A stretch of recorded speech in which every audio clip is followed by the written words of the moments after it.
In at number 9 on the top 10 reasons to fail your driving test, we have poor positioning on the road during normal driving.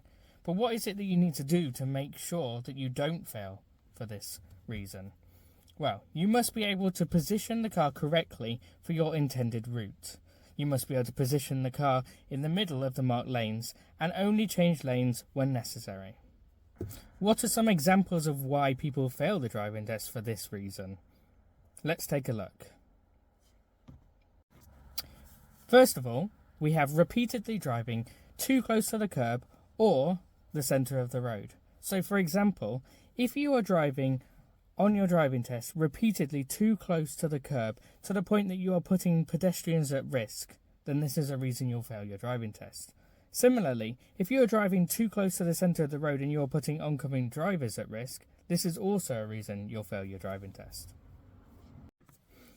Another reason you'll fail your test for poor positioning on the road during normal driving would be unnecessarily driving in the right-hand lane of a dual carriageway.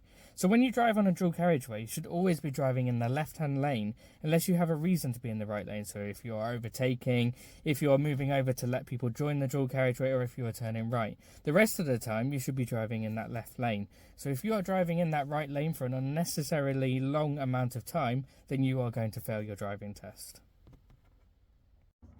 Another reason you might fail your driving test for poor positioning on the road during normal driving is if you're cutting across the normal road position when you go straight ahead at a roundabout with no lane markings. So when you go straight ahead at a roundabout with no lane markings, you might straight line the roundabout with no consideration for any following vehicles. So straight lining means you drive in a straight line in the road rather than following the bend of the roundabout.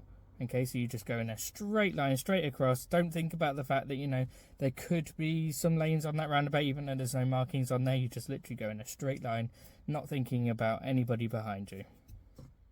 And this would be a reason to fail your driving test.